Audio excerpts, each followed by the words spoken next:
नमो अरहन्तारं नमो सिद्धारं नमो आर्याणं नमो वज्रायाणं नमो लोये सवसाहूरं शुद्धात्मानमनेकान्तं साधुमत्तं मङ्गलं वन्दे सन्दस्य सिद्ध्यर्थं सन्दष्टार्थप्रकाशकम् मङ्गलं भगवान् वीरो मङ्गलं गौतममुनि मङ्गलं कुन्दकुन्दाद्यो जैनधर्मोऽस्तु मङ्गलम् नमः श्रीवर्धमानाय निर्धूतकलिलात्मने सालोकानां तुलोकानां यद्विद्यादर्पणायते मंगलमय मंगलकरण वितराग विज्ञान नमो ताय आते भय अरहंतादि महान।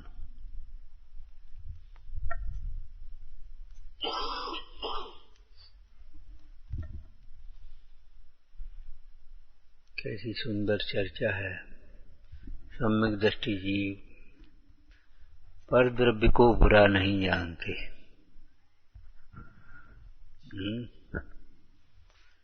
सम्यक दृष्टि जीव कैसे हैं? सम्यक दृष्टि कहते ही कुछ भाव भाषण होना चाहिए। समाधि मरण पाठ में, गद्य पाठ में, जिनके हृदय में अपना चैतन्य स्वरूप दैदीप्यमान है, प्रकाशमान है,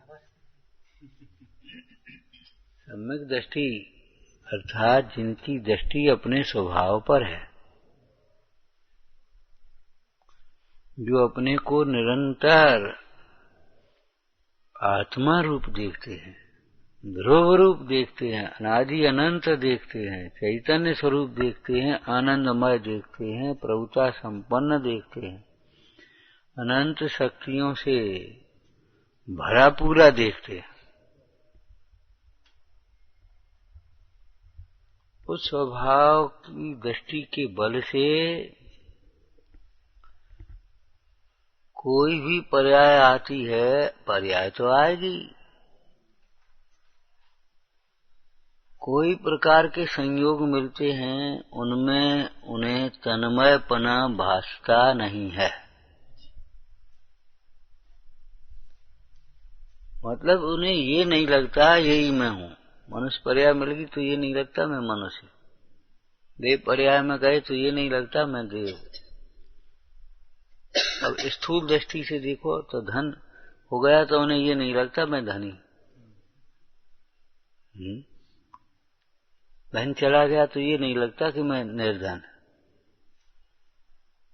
मेरा कुछ लुट गया, मैं चला गया। तो सम्यक दृष्टि जीव पर द्रव्य को प्रसंगानुसार ये चर्चा की है, बुरा नहीं जानते। इसमें ये भी समझ लेना चाहिए कि सम्यक दृष्टि जीव पर द्रव्य को निज रूप अपना नहीं जानते। सम्यक दृष्टि जीव पर द्रव्यों को इष्ट नहीं जानते, भला नहीं जानते। सम्यक दृष्टि जीव पर द्रव्यों को बुरा नहीं जानते। ये तीसरा नंबर है। अपना जानने में मोह, अच्छा जानने में राग और बुरा जानने में द्वेष। नहीं जानते। क्यों नहीं जानते? क्यों नहीं जानते? तो यहाँ बुरे का प्रसंग है। बुरा अर्थात दुख का कारण। तो खास सम्यक दृष्टि जीव अपने रागादिक भाव को बुरा जानते हैं। ये व्यवहार न्याय का कथन किया। व्यवहार की भी खबर नहीं है। देखो भाई, निश्चय से तो कोई बुरा भला नहीं है। अब व्यवहार में तो बुरा है ही, बहुत बुरा आदमी है। अरे भैया, व्यवहार की बात कर रहे हैं। कोई वस्तु बुरी नहीं है, तेरा परिणाम बुरा है, तेरा मोह बुरा है। यदि पर द्रव्य को बुरा अगर आप कहते हैं तो हमारा प्रश्न है, बताओ उसने तुम्हारा क्या बुरा किया है, क्या नुकसान किया है? उसने तुम्हें क्या दुख दिया है जो तुम कहते ये बुरा है?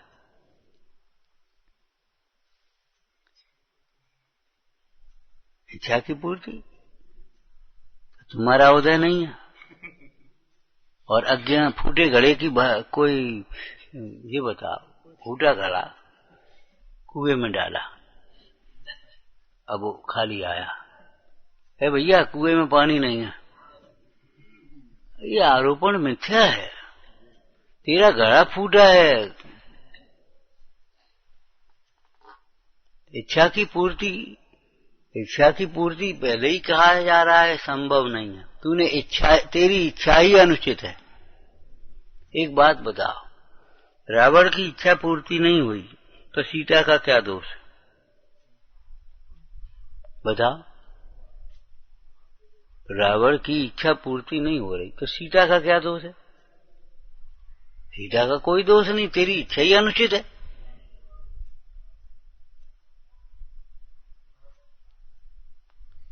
इच्छा की पूर्ति अभी हो जाएगी तेरे, तू उचित इच्छा कर, स्वभाव में लीनता की इच्छा कर, मोक्ष की इच्छा कर, और तदनुकूल पुरुषार्थ कर, देख पूरी होती कि नहीं होती। लेकिन परद्रव्यों की इच्छा करता है तो परद्रव्य भिन्न है भाई, न्यारे हैं। परद्रव्यों की इच्छा करने पर भी वे परद्रव्य क्या करें ये बताओ। दोपहर में हम तुमसे क्या कह रहे थे भैया, यद्यपि वह वस्तु अनंत शक्ति संपन्न है, लेकिन जब वो बाहर है, तेरे भीतर प्रवेश नहीं है, तो वो कर क्या सकती है? करे क्या? उसमें सामर्थ्य नहीं है तेरा कुछ करने की, तेरी इच्छा ही अनुचित है। हमारी बहुत इच्छा है, अरे इच्छा से क्या होता है ये बताओ। इच्छा की मीमांसा करो, इच्छा उचित है कि अनुचित है, स्वभाव के अनुकूल है कि प्रतिकूल है?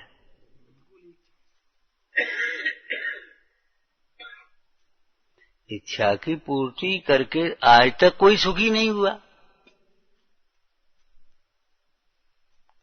अनुचित इच्छा की पूर्ति करने का जो अभिप्राय है वह तो दंडनीय अपराध होता है। आज पार्श्वनाथ भगवान का निर्वाण कल्याणक है। बोलो, कमठ की इच्छा, कमठ के ही भाव में इच्छा अनुचित थी। देखो, कमठ बड़ा और मरभूति छोटा आयु की अपेक्षा, तो अभी मंत्री पद राजा ने मरभूति को दिया। भाई योग्यता हो तो मिलता है ऐसा, वो तत्समय की योग्यता वाली बात अलग है। यहां भी कहते हैं जिस पद में योग्यता हो तभी तो मिले ना। अब कमठ ईर्ष्या करे तो करे, ऐसे क्या होता बता। कमठ के ईर्ष्या करने से कमठ का पतन ही तो होगा। ईर्ष्या करने से जो योग्यता नहीं है वह तुम्हें कैसे मिलेगा? अब तुम जबरन ईर्ष्या करो, हमें कोई नहीं पूछता, टेढ़ी गर्दन कर लो, हमें कोई नहीं पूछता, तो कर लो टेढ़ी गर्दन, उससे क्या हो जाएगा? कौन पूछेगा तुम्हें जो बता।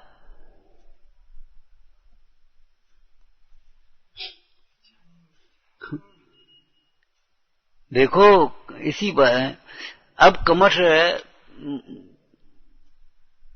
जब मरभूति और राजा अरविंद दोनों के दोनों बाहर गए, युद्ध क्षेत्र में गए दूर, कमठ अपने को राजा समझने लगा। और संयोग की बात, एक दिन उसके नजरों पर वो मरभूति की स्त्री सुंदरी, बहुत सुंदर, चढ़ गई।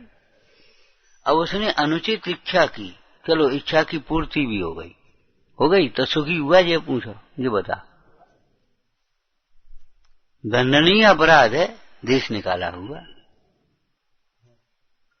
दंडनीय अपराध है, देश निकाला हुआ।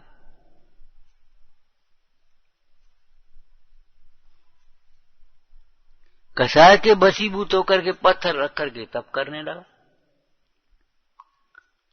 क्या मिला? कसाय नहीं छूटी तो क्या हुआ? शांतता मिली, सुख मिला, प्रतिष्ठा मिली। और देखो मरभूति का मोह, अरे रे प्रभु, तो अभी वो भाई भाई भाई भाई, और जाकर के वहां पहुंचा, भैया हमने राजा से कह दिया है, राजा ने क्षमा कर दिया, अब तुम घर चलो, तुम्हारे बिना अच्छा नहीं लगता। धिक्कार है इस मोह को, धिक्कार है इस मोह को। उसने उठा करके पत्थर पटक दिया, मर करके हाथी हो गया। अब बोलो क्या करे। और कमर को भी निकाल दिया उन्होंने, तापसियों ने भी निकाल दिया। ऐसा दुष्ट प्रभु। जाकर के विचार करो, नरक पहुंचा, वो कुक्कुट सर्प हो गया जाकर। ये सब पुराण क्या बता रहे हैं? इच्छाओं की पूर्ति संभव नहीं है। इच्छा पूर्ति करके सुखी नहीं होता। इच्छाओं का आविर्भाव,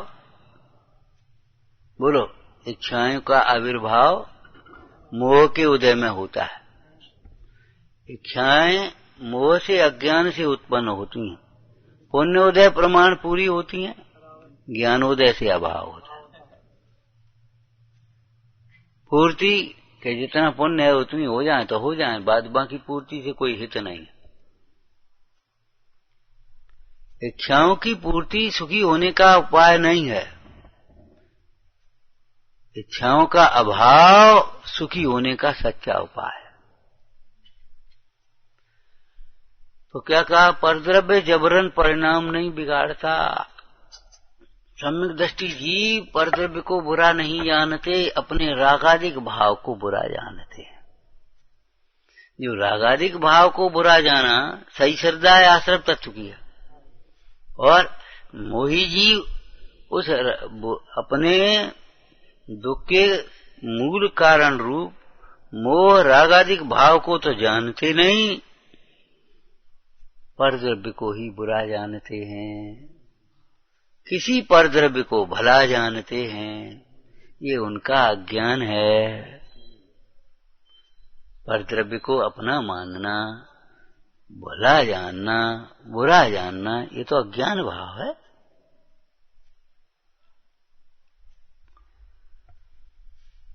तो फिर सम्यक दृष्टि परद्रव्य का त्याग क्यों करते? प्रश्न उठाया। सम्यक दृष्टि परद्रव्य का त्याग क्यों करते? कि कहां करते? क्या देखो ना, समस्त परिग्रह का त्याग करके। हाँ ठीक है, समस्त परिग्रह का त्याग का मतलब तत्संबंधी समस्त राग का त्याग करके, अंतरंग परिग्रह का। तो उन्होंने कहा सम्यक दृष्टि रागादिक भाव को दुख का कारण जानते हैं और उनका त्याग करते हैं। उनका त्याग कैसे करते हैं? उनका त्याग कैसे करते हैं कि अपने स्वभाव का ग्रहण करते हैं तो त्याग होता है उनका। तो जब राग का त्याग करते हैं तो तत्संबंधी ध्यान रखना, एक शब्द हमने जोड़ा है यहाँ, तत्संबंधी परद्रव्य का ही त्याग हो जाता है, छूट जाते।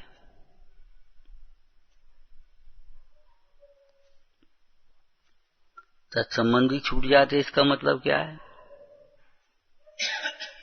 खुलासा करो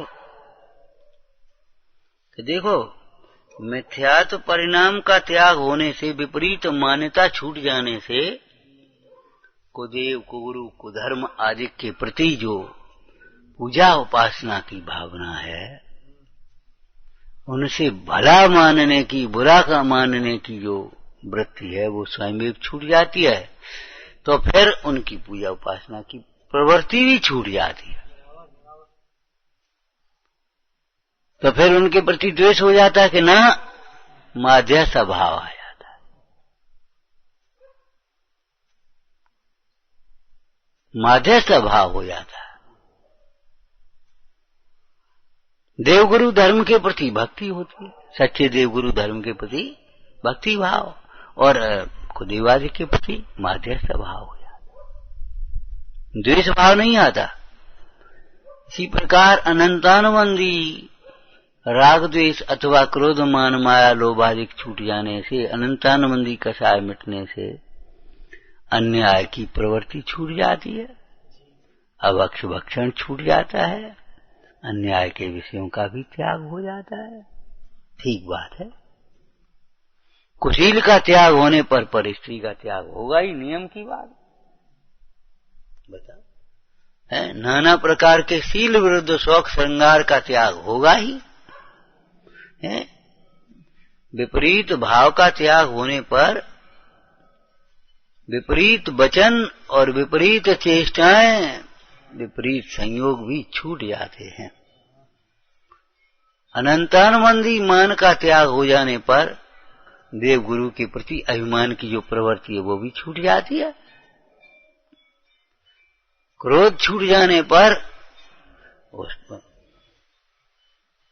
अनंतानुबंधी क्रोध छूट गया, अनंतानुबंधी मान छूट गया, अनंतानुबंधी लोभ छूट गया, मायाचारी छूट गई, तो तत्संबंधी वचन और क्रियाएं भी छूट जाती हैं। उस समय के उस सारा व्यवहार बदल जाता है, ये समझना चाहिए। बदल जाता है, छूट जाता है, छोड़ने पड़ते नहीं है, लेकिन छूट जाते हैं। और नहीं तो आप ही से हम कह रहे हैं, ये तो सम्यक दर्शन की बातें हैं, ज्ञान चारित्र की बातें हैं, उत्तम चर्चा है। आपको क्रोध नहीं आ रहा हो तो बिना क्रोध के गाली दे करके बता। हंसी मजाक नहीं, हंसी नहीं आ रही हो तो हंसी की मजाक की बातें करके बता। अभिमान नहीं हो तो अभिमान के वचन बोल के बता। देखो पंडित जी कैसे कह रहे, लिखनादिक वचनादिक क्रिया, रागादिक और इंद्रिया, ये सब हैं पुद्गल के खेल, इनमें नहीं हमारो मेल। जरा दो लाइन जोड़ लेते तो लगने लगता हम कितने बड़े कवि हैं, कितने बड़े लेखक हैं। जरा दो शब्द बोलने आ जाता है तो लगता है हम कितने बड़े वक्ता हो गए। जरा कंठ मधुर हो जाए तो अरे हम कितने बड़े गायक हो गए, हमको दो लाओ माइक, हमको दो। ये क्या बोलने जाने, नाक बहु से कोड़ेगा। अनंतानुबंधी कसाएं चले जाने पर तत्संबंधी अन्याय के विषय छूट जाते हैं, लोकनिंद व्यसन आदि छूट जाते हैं, धर्म कार्यों में प्रमाद अनुत्साह छूट जाता है। मतलब ये है कि जितनी कसाय जाएगी उतने अनुपात में वो सब चला जाएगा। जब अप्रत्याख्यान जाएंगे तो अप्रत्याख्यान के संबंधी विषय परिग्रह छूटेंगे, और जब प्रत्याख्यान कसाय जाएगी तो प्रत्याख्यान संबंधी छूटेंगे। जैसी कसाएं मिटेंगी तैसा बाह्य त्याग बनेगा। तो क्या कहते, सम्यक दृष्टि पर द्रव्यों को, पर भाव को माने रागादिक भावों को बुरा जानते हैं।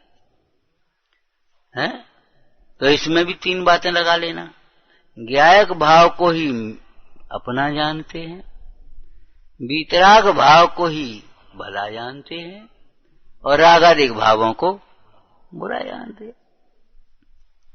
तो जब सम्यक दृष्टि जीव उन भावों को भला जानते हैं तो वे भाव अपने आप जीवन में आने लगते हैं। लौकिक क्षेत्र में भी, लौकिक जीवन में भी ये शिक्षा दी है। देखो भाई, बुरे को बुरा जान लो तुम, फिर छोड़ना मत, फिर तो वो छूट ही आएगा धीरे धीरे, भले टाइम लगे, लेकिन जान लो। बस एक ही खराबी है कि हम बुरे को बुरा जानते ही नहीं, समझ ही नहीं रहे हमारे जीवन की बुराई है, हमारा दोष है, यह अपराध है। यदि बुरे को बुरा जान लेगा तो जो पहले जानता है, समझदार जी में क्या कहा, वह त्याग करता है। इसलिए ज्ञान ही प्रत्याख्यान है, ये समझ लो। क्यों कि ज्ञान होने पर विपरीत श्रद्धान का, विपरीत ज्ञान का त्याग हो गया, और साथ में उसके अनंतानुबंधी का त्याग हो गया। इसलिए ये समझो अब क्या रह गया, कुछ नहीं रह गया।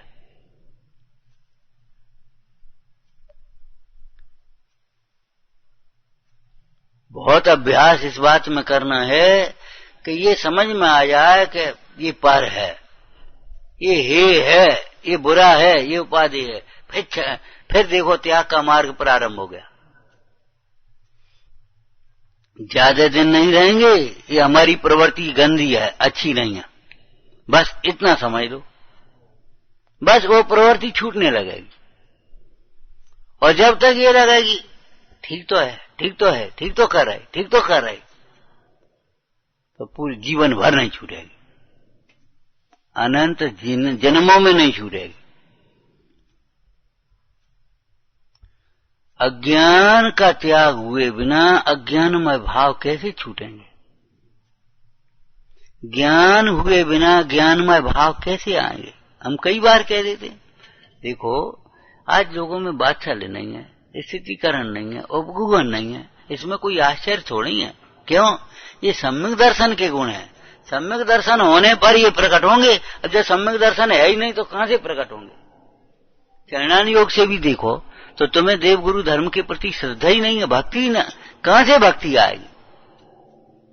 उनके स्वरूप का बहाना ही नहीं है, तो समझते ही नहीं ये है को जो हमें सुझे। पर्याय दृष्टि से ऐसा समझते हो, ये विपरीतता है, निश्चयाभास है। जब देवगुरु धर्म को समझ लेंगे तो स्वयं ही उनके प्रति भक्ति भाव अपने आप आएगा। तत्व का स्वरूप समझने पर निसंगता अपने आप आ जाएगी। देह और आत्मा की भिन्नता आ गई, भाषित हो गई, अब अपने आप निसंगता आ जाएगी। देह छूटे तो छूट जाए, क्या फर्क पड़ेगा? मेरा तो कुछ छूटेगा नहीं। जब विषयों में सुख बुद्धि छूट गई तो निर्वांछकता अपने आप आ जाएगी, निर्विचिकित्सा अपने आप आ जाएगी। यदि हम समझ गए ये पर्यायगत योग्यता और कर्म के उदय की अवस्थाएं हैं और अज्ञानमय भाव हैं, बेचारे क्या करें? करुणा की बात है, खत्म हो गई क्रोध की व्यवस्था।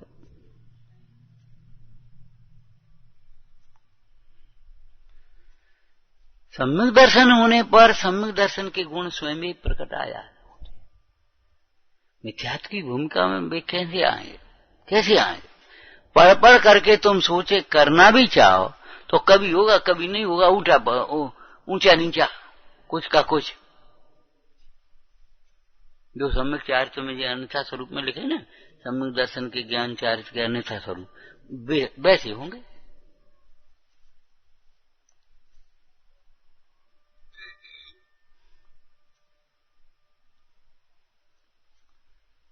तो सम्यक दृष्टि परद्रव्य को बुरा नहीं जानते, फिर भी परद्रव्य का त्याग क्यों होता है? कि परद्रव्य का त्याग इसलिए होता है कि तत्संबंधी राग का त्याग हुआ, तत्संबंधी राग का त्याग हुआ। राग और उस परद्रव्य का निमित्त नैमित्तिक संबंध था। दृष्टांत दिया था, एक घर, गृहस्थ का घर था, जरा बड़ा था और रहने वाले भीतर कम थे, तो उन्होंने सोचा कि बाहर की बैठक किराए पर दे दो तो अपने कुछ बनिया भी रहेगा, झाड़ पहुंच होती रहेगी, कुछ आमदनी भी होगी। ठीक है, उन्होंने दे दी एक लड़के आदमी को। अब उसके मित्र थे वैसे, सुबह आकर के संध्या को अड्डा जमाए अपने, ताश के लिए हल्ला करें। उसने कहा बड़ी आफत, अब क्या करें? समझदार था और उन्होंने मित्रों से कुछ नहीं कहा। एक दिन सहन कर ली, तो संध्या को बुलाया, भैया यहाँ आओ, अब अपना दूसरा कमरा देख लो। काहे चाचा क्या हो गया? कि कुछ नहीं, दूसरा कमरा देख। हम कौन कौन को रोकेंगे? तुम ठीक हो जो कुछ हो, लेकिन हम कौन कौन को रोकेंगे? अब उसने जब कमरा खाली करके चला गया तो उसके मित्र आए, काहे वो कहाँ है? वे तो वहां पहुंच गए।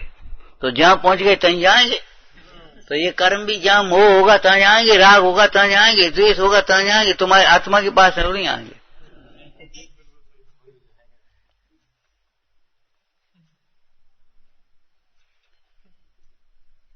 भाई उनका जो निमित्त नैमित्तिक संबंध है वो भाव कर्म, द्रव्य कर्म का निमित्त नैमित्तिक संबंध कैसे है? भाव कर्म से। और नो कर्म का निमित्त नैमित्तिक संबंध कैसे है? अब ये बताओ, जहां होंगे तहां जाएंगे। ये समझो आत्मा के साथ इन कर्मों का कोई संबंध नहीं है। इनका संबंध मोह राग द्वेष से है। मोह राग द्वेष का निमित्त पाकर कर्म आदि का, और फिर नो कर्म का लक्ष्य करके, तो नो कर्म का लक्ष्य कहें, इधर से कहें तो क्या कहेंगे, आत्मा का अलक्ष्य। परद्रव्य को अपना मानना कहेंगे तो क्या हम इसको इधर से क्या कहेंगे, आत्मा को अपना नहीं जानने से ये मोह उत्पन्न हुआ। आत्मा को जैसे ही हम जानेंगे ये आत्मा मैं हूं, मोह टूट जाएगा। जैसे ही ये बात समझ में आएगी कि ये परद्रव्य क्या नाम, ये मेरे दुख के कारण, पर्याय में होने वाले दुख के कारण क्या हैं, पर्याय में बरतने वाले, उत्पन्न हो जाने वाले मोह रागादिक भाव हैं। बस परद्रव्य के प्रति जो हमारी विपरीत कल्पना थी, कब अपने आप छूट जाए।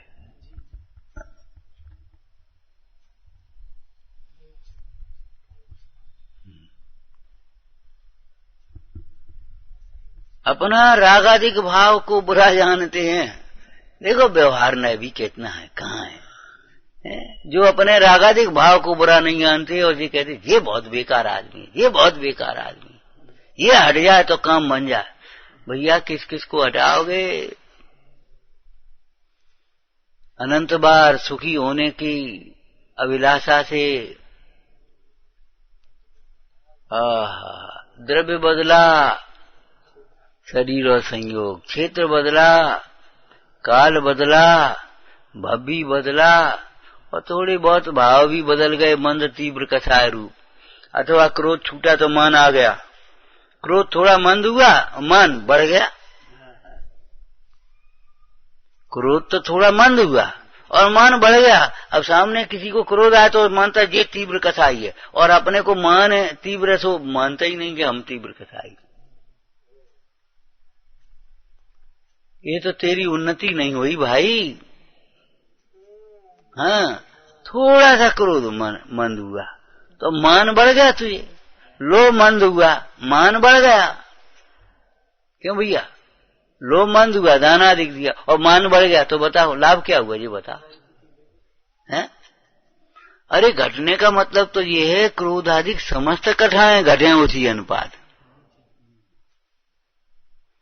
लेकिन अज्ञान दशा में क्रोध थोड़ा मंद हुआ और मान बहुत हो गया। अब मान के मारे बस चुप, और बस वो परिणाम बिगाड़ते, इसलिए हम बोलते नहीं। परिणाम बिगाड़ते इसलिए नहीं बोलते, तो मौन रहने से परिणाम सुधरते। सही बताना, सही बताना, तुम्हारे परिणाम कितने सुधर गए। मंदिर में भैया वो जाओ तो तमाम को कचू लड़ाई झगड़ा, तो और हम तो अपन मंदिर नहीं जा रहे, मैं घर ही बैठा था। तो घर बैठने से तुम्हारे परिणाम सुधर गए क्या? है? इस जीव की विपरीत कल्पना बहुत भीतर चलती है। तो आगे कहते हैं, पंडित जी ने इसी बात को स्पष्ट किया, परद्रव्य बुरा नहीं है, परद्रव्य जबरन परिणाम नहीं बिगाड़ता है। अब इसको हम इतने ही वाक्य को हेतु सहित पूरा कर दो। इसलिए परद्रव्य से द्वेष करना, परद्रव्य के प्रति क्रोधाधिक भाव करना, परद्रव्य का दोष देखना, ये तेरी भूल है। परद्रव्य को दोष देखने से तेरा कल्याण का मार्ग क्या, कल्याण का निमित्त भी दूर हो जाए। परद्रव्य का दोष देख। अब देखो पार्श्वनाथ भगवान के पुराण में मरभूति क्रोध का निमित्त था। मरभूति क्रोध का निमित्त था। वो तो जाकर के भैया भैया चरणों में पड़ रहा था और उसने उठाकर के पत्थर पटक दिया। अब बताओ क्या करे? हाथी तो शांतता से समाधि कर रहा है और उधर कर रहा है। बताओ क्रोध का निमित्त था। उसके बाद तो फिर मुनराज के भाव आ गए। अब मुनराज क्रोधाधिक भाव के निमित्त थे, वे तो बैराग के निमित्त हैं। लेकिन बैराग हो तो बैराग के निमित्त हैं, निमित्त तो निमित्त हैं। ये बताओ, मर कमठ के जीव ने 10 भावों तक अपने परिणाम जबरन उनका लक्ष्य करके बिगाड़े तो उनका क्या दोष है? बताओ। परिणाम परद्रव्य जबरन परिणाम बिगाड़ता नहीं है, इसलिए परद्रव्य का दोष देखना अनीति है, ठीक नहीं है, अज्ञान है, मोह की गहलता है ये परद्रव्य का दोष देखना। ठीक है ना? इसी प्रकार और इसी में और जोड़ लो, लिखा तो थोड़ा होता है, ये तो चिट्ठी है, थोड़ी लिखी बहुत समझना। हाँ, परद्रव्य जबरन परिणाम नहीं बिगड़ता, इसलिए परद्रव्य का दोष देखना। और पंडित जी के 9वें अधिकार की भाषा बोलो, आपको महान समझते रहना, हम निर्दोष हैं, हम तो सही है, हम क्या करें, हम क्या करें, ये समझ लो अनीति है। ये जिन आज्ञा का उल्लंघन है। क्या कहा? ये जिन आज्ञा का उल्लंघन है। हम क्या करें बताओ?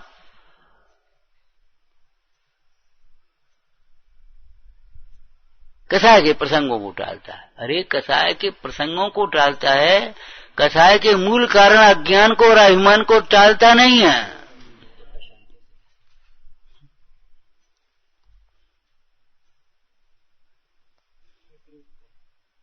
हैं? बताओ, कसायों के संबंध का ये वाक्य लिखा ही लेना, तुम बना ही लेना, आओगे समझ गए? ये कसाएं कहीं नहीं रहने देंगी और कहीं का नहीं रहेंगे। कभी कभी बिल्कुल लुट जाओ ना तो भैया कहूं के न रहे, मर गया हूं। ऐसे ये कसायों की तीव्रता अंतर में तुमको कहीं का नहीं रहने देंगी और कहीं नहीं रहने देंगी, न शांतता से जीने देंगी न शांतता से मरने देंगी। कसाय की तीव्रता वाला जीव शांति से जी नहीं पाता, शांति से मर भी नहीं पाता। क्यों? कसाय की तीव्रता में अगर कोई आत्मघात करे तो फिर शांति से तो मरेगा ही, फिर चिल्लाएगा और मर करके भी शांत नहीं होगा।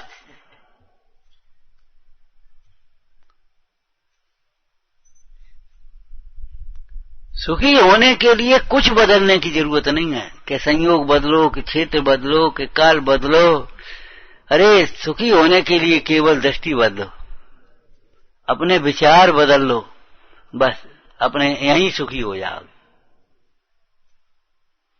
बाद बाकी जो सोचते हो विपरीत है।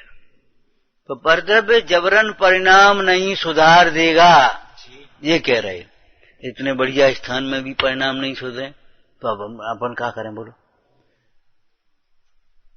फिर बेकार है रहे वो। अरे देखो अरे हाँ, अपने विचार अपना सोच बदलो। परद्रव्य जबरन परिणाम नहीं सुधारेंगे, तुम्हारा पुरुषार्थ होगा, तुम्हारा यथार्थ चिंतन, तत्व विचार जिसको कहे पंडित जी ने, तत्व विचार करोगे तो तुम्हारे परिणाम सुधरेंगे। और जब यही नहीं सुधरोगे तो फिर कहाँ सुधरोगे जी बताओ? अन्य क्षेत्रे कृते पापम धर्म क्षेत्रे विमुच्यते। धर्म क्षेत्रे कृते पापम, कुछ समझे इसका अर्थ क्या होगा? अन्य क्षेत्रे कृते मोहम धर्म क्षेत्रे विमुच्यते, और धर्म क्षेत्रे कृते मोहम। यही तुम मोह करोगे तो ये बता निर्मोही कहाँ होगे? ऐसे भीतरागी परमेश्वर के क्यों सानिध्य में आकर के भी तुम मोह नहीं छोड़ पाओगे तो कहाँ छोड़ोगे? अन्य क्षेत्रे कृते क्रोधम धर्म क्षेत्रे विमुच्यते, धर्म क्षेत्रे कृते क्रोधम। तुमने तो खाली पाप पढ़ दिया और पाप माने उन पे लगा दो, उन पे बे उन्हें समझाने लगे दुनिया को। ये बड़ी बीमारी लगी। उपदेश ग्रहण न करके उपदेश देने की जो प्रवृत्ति है और सो भी अंतर के कर्तृत्व के अहंकार पूर्वक हम सबको सुधारेंगे, हम सबको लगाएंगे, हम सबको कर देंगे। अरे तुम अपने ही नहीं लग जाओ, यही बहुत है। जगत के कल्याण में भी बताया था ना, वही जीव निमित्त होता है जो आत्म कल्याण में सावधान होता है। जो आत्म कल्याण से विमुख होकर जगत के कल्याण का ठेका लेता है, वह न अपना भला करता है न दूसरे का। एक पंडित जी ने एक लाइन लिखी है इसमें, क्या? कसायों के वशीभूत होकर जो उपदेश देता है वह दूसरों का भी बुरा ही करता है। लिखा है वह, पढ़ा है? क्या मतलब? मान भी कसाय है, मान कसाय से, कर्तृत्व के अहंकार से। और हम सब जानते हैं, सब हम जो माने बैठे वही सही है, दूसरे विवक्षा, दूसरा पक्ष कुछ नहीं, वो कुछ नहीं होता। अरे रे प्रभु, दूसरों का भी बुरा करता है। तुम सोचो भला करोगे, भला नहीं कर पाओगे।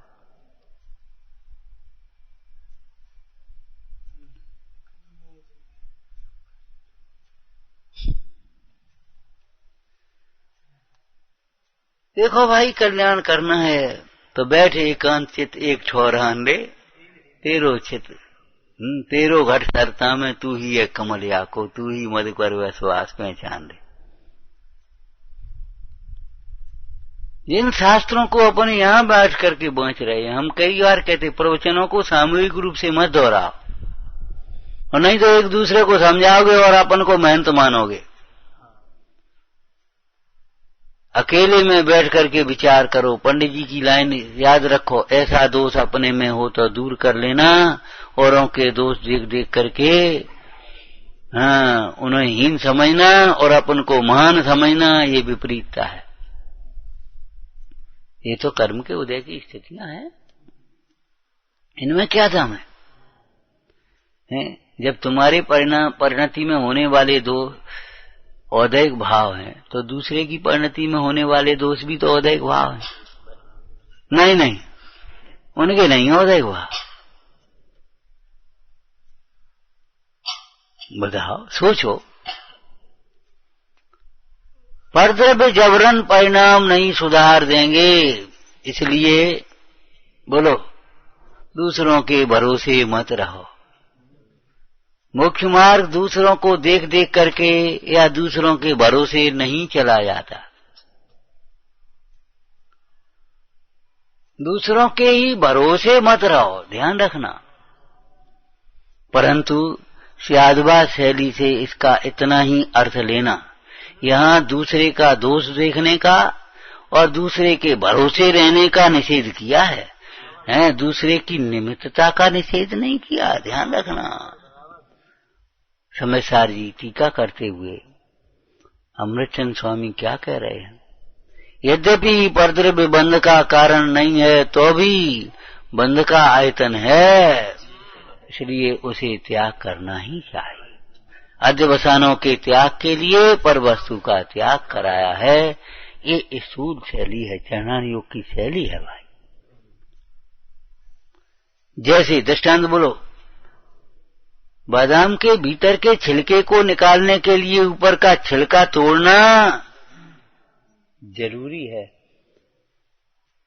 ऊपर के छिलके सहित ही यदि भिगो देवे तो अभी भीतर का छिलका कैसे निकलेगा, ऊपर का छिलका तोड़े बिना?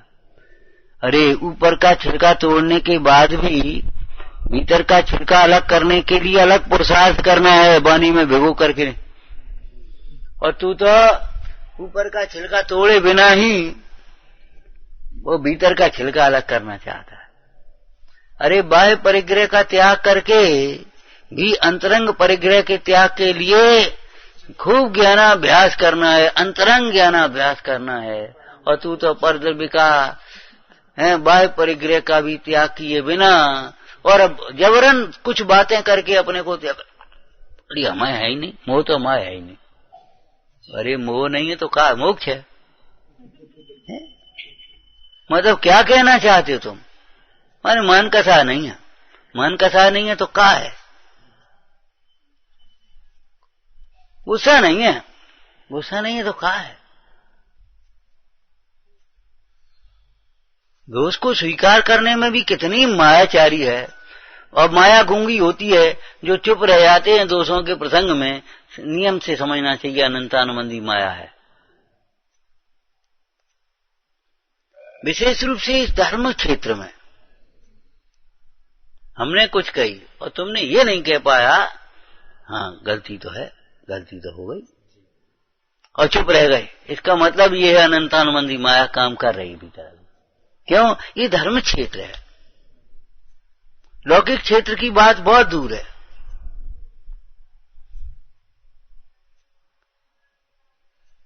कैसी विडंबना है कि परद्रव्य का यहां दोष देखने का निषेध है, परद्रव्य के भरोसे रहने का निषेध है, परद्रव्य की निमित्तता का तो निषेध नहीं है। बुद्धिपूर्वक तो भाई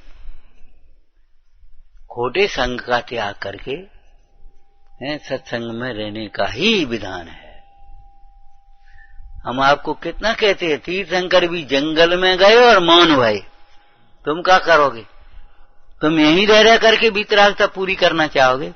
यहाँ ग्रस्त भूमिका में अरे रे प्रभु, उस वीतरागता की श्रद्धा होती है, एक देश वीतरागता होती है, पूर्ण वीतरागता की भावना भाई जाती है। वीतरागता के साधक, उत्कृष्ट साधक मुंडा यादिकों की उपासना होती है, विनय सेवा भक्ति होती है। लेकिन वीतरागता की पूर्णता निर्गंत सा में ही होती है, ध्यान रखना।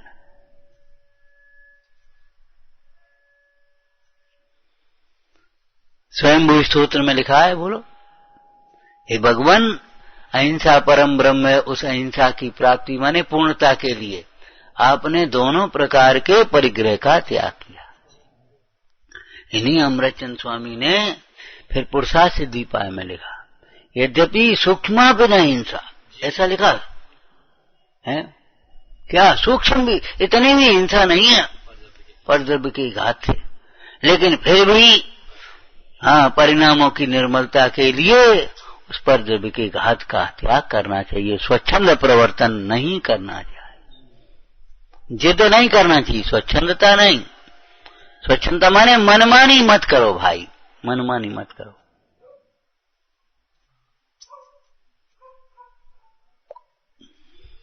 यहाँ तो ये कथन कहाँ को लिखा? परद्रव्य देखो जबरन परिणाम नहीं बिगाड़ता। अच्छा, परदम जबरन परिणाम नहीं बिगाड़ता, इसका मतलब क्या है? इसका मतलब क्या है?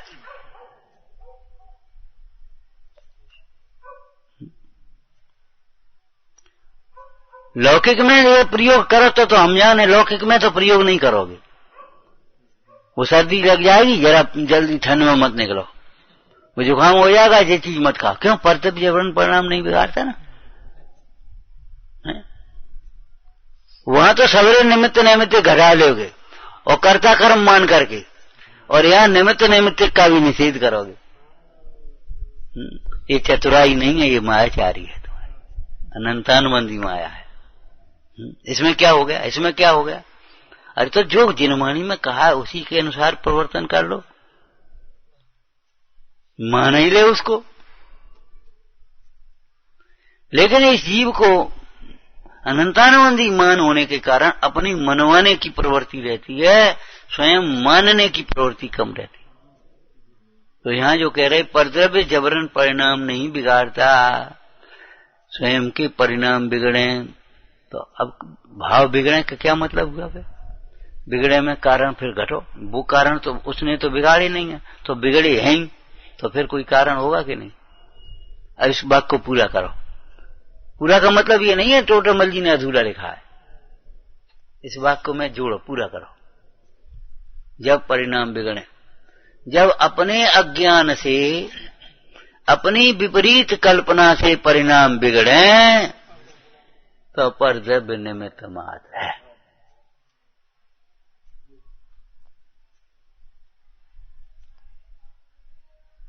यद्यपि परिस्त्री अब ब्रह्म का कारण नहीं है, तो भी शीलवान पुरुष को 9 बाणों का पालन करना ही चाहिए।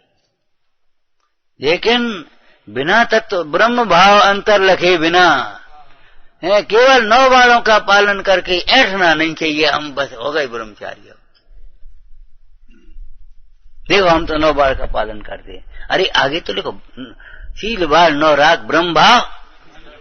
अब वो तो तुमने किया नहीं, मूल तो वही था।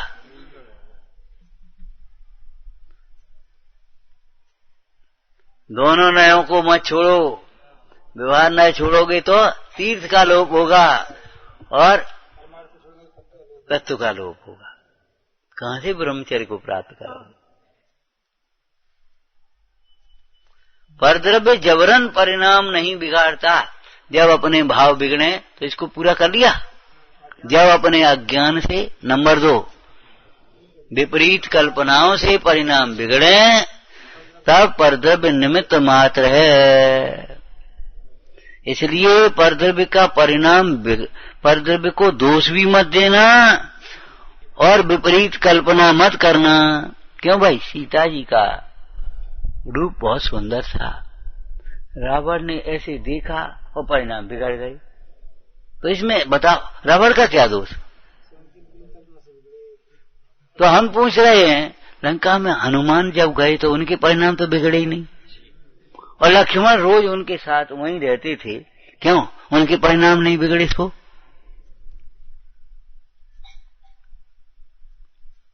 कभी तो अपने मां समान देखते थे, तो बस समझ लेना, तो रावण को भी पुत्री समान देखना थी, अब परिणाम नहीं बिगड़ते।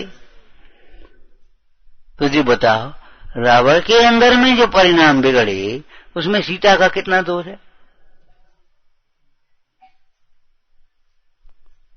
तो समझ में, जब अपने भाव बिगड़े में पूरा अर्थ समझ में आ गया। क्या? अपने अज्ञान से, अपनी विपरीत कल्पना से परिणाम बिगड़े तो परद्रव्य निमित्त मात्र है। इसलिए जबरन रास्ते में पत्थर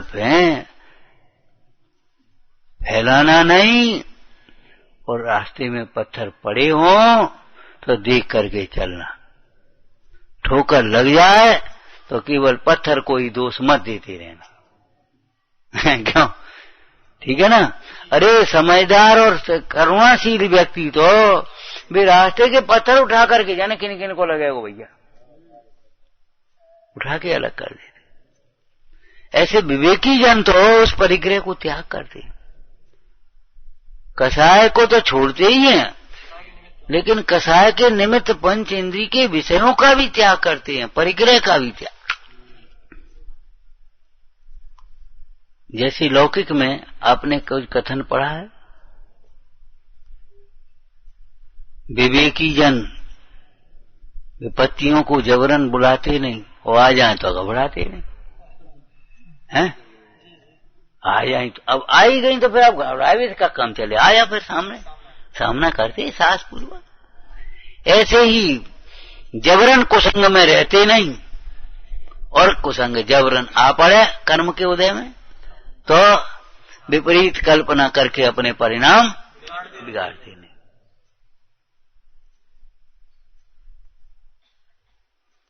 अब तुम जबरन आवेल मुझे मार, क्यों? और ये अज्ञानी जीव क्या करता है? देखो, अज्ञानी जबरन उन परद्रव्यों से टकराता है। टकराना माने, टकराना का मतलब, अरे परद्रव्य को अपना मानता है, अच्छा बुरा मानता है, ईर्ष्या करता है, जबरन विपरीत कल्पना करके दुखी होता है और परद्रव्य को दोष देता है। ऐसा परद्रव्य का दोष देखने वाला जीव, बोलो अमृतचंद स्वामी के शब्दों में, वे कभी मोह नदी को पार नहीं करते। वे आज भी मोही है, अद्यापि पापा, आज भी पापी है। समझना, जब पाप की चर्चा है तो पहला अर्थ है ना मोह। इस मोह से बड़ा पाप क्या होगा? सोचो, मोह से बड़ा पाप क्या होगा?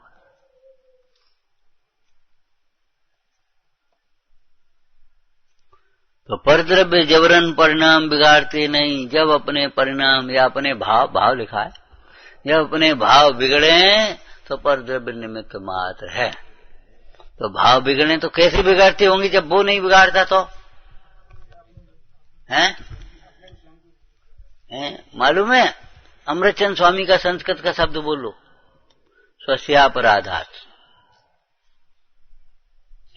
प्रज्ञापराधात, दो शब्द हैं? मोक्ष अधिकार में प्रज्ञा के अपराध है और यहाँ बंध अधिकार में स्वस्यापराधात, अपने अपराध से। परद्रव्य से बंध नहीं होता, बिल्कुल ठीक है, लेकिन उस समय बरतने वाले अपने अपराध से भी बंध नहीं होगा।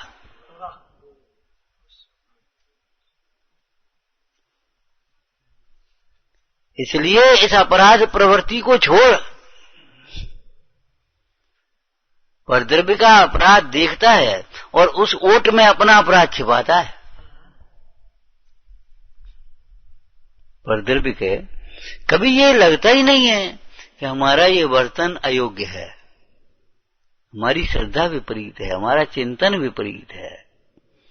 और जिस दिन ये लगने लगेगा विपरीत है, उसी दिन सम्यक दिशा आ जाएगी, आने लगेगी, बदल जाएगा चिंतन। और जब विचार बदले सो आचार बदल ही गया, फिर कुछ नहीं हुआ।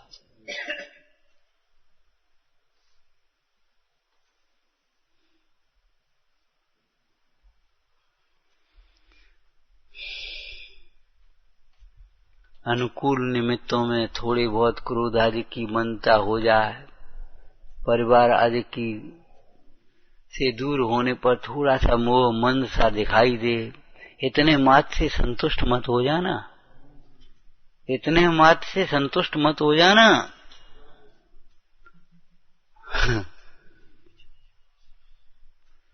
सूक्ष्म आत्मनिरीक्षण करना, अपनी परिणति को मिलाना, देखना। लक्षण से पहचान होती है, पदार्थों का ज्ञान लक्षण कैसे है? चलो 3 हो गई। और प्रवेश का में और कुछ दिया? लक्षण, प्रमाण, न्याय, निक्षेप से पदार्थों का ज्ञान होता है। तो अब लक्षण है, तो ऐसे मोह का ज्ञान करना, हमारी पर्याप्ति मोह है कि नहीं है, तो मोह का लक्षण तो पहचान लो। अब जब मोह का लक्षण ही नहीं तुमने पहचान पाया, तुम कहते हो हमें मोह नहीं है, तो हम पूछते तुम अपने को क्या देखते हो?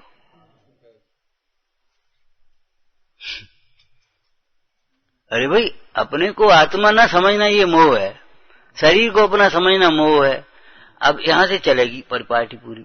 तो आप जो बताओ, तुम अपने को क्या समझते हो? शरीर को क्या समझते हो?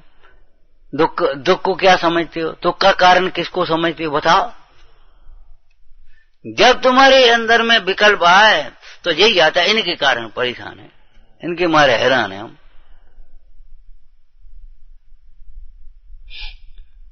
अब ये बताओ कहां से मोह का अभाव हो गया?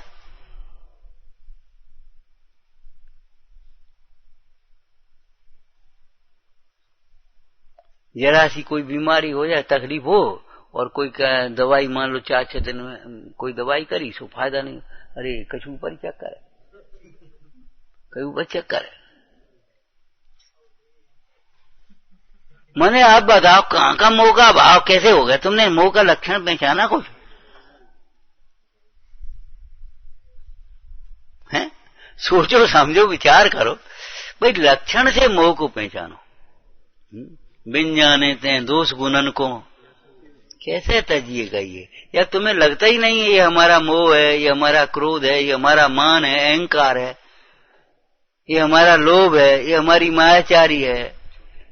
अब छूटने का तो कोई बात ही नहीं, कोई सवाल ही नहीं। क्या 10 शास्त्र और पढ़ लें तो क्या और पढ़ लो, बस क्या हो जाए, बस क्या हो जाए, उतना ही मान और बढ़िया, उतना ही मान और बढ़िया। 2 क्रियाएं और करने लगे हम, क्या करने लगो, उतना ही अहंकार और बढ़ जाएगा। विचार करो, सही दिशा में हम 10 कदम और चलें तो और लक्ष्य और दूर हो जाएगा। कैसे हो जाएगा? सोचो, सही दिशा में चलेंगे तो लक्ष्य समीप आता जाएगा, और विपरीत दिशा में चलेंगे तो लक्ष्य दूर होता चला जाएगा। तो हमारी शांतता, हमारी प्रभुता, हमारा बल, मनोबल, हमारी पवित्रता, हमारी समता, ये हमसे दूर होती चली जाएंगे अगर विपरीत चिंतन करेंगे तो। और सम्यक चिंतन करेंगे तो ये सारी परिणतियां हमारी समीप आती जाएंगी।